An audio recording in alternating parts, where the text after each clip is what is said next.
গাজার যুদ্ধের আগুনেও আঁকড়ে ধরেছিলেন ঘরের চাবি। বিশ্বাস ছিল একদিন হয়তো ফিরে যাবেন নিজের বাড়িতে, নিজের শহরে।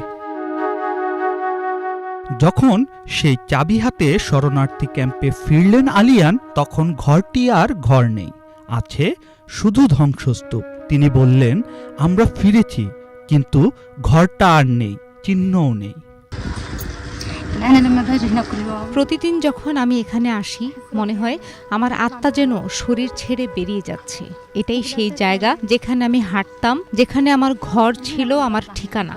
এখানেই আমার জীবন গড়ে তুলেছিলাম, আমার সন্তানদের জন্য স্বপ্ন বুনেছিলাম। নিজের ঘর হারানোর কষ্ট ভাষায় বোঝানো যায় না।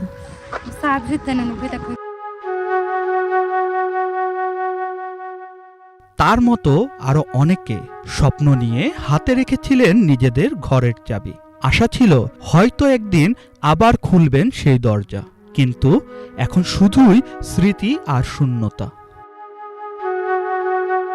মোহাম্মদ আল আদিউ 6 সন্তানের মা, এখন থাকেন এক অস্থায়ী তাঁবুতে। চোখ ভেজা কণ্ঠে বললেন, এটাই ছিল আমাদের জীবন, আমাদের ভবিষ্যৎ। আমরা শুধু চাই আবার ঘরে ফিরতে। আমরা কি বা করতে পারি? এটাই আমাদের নিয়তি, আমাদের ভাগ্য। আমরা শুধু আল্লাহর কাছে দোয়া করি যেন আবার ফিরে যেতে পারি, আমাদের ঘর খুঁজে পাই, দরজা খুলে আগের মতো সেখানে থাকতে পারি নিরাপদে, শান্তিতে।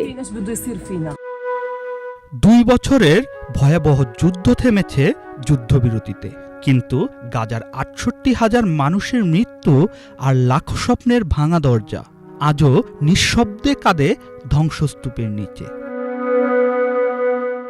শাহরিয়ার সানি, বাংলা ভিশন।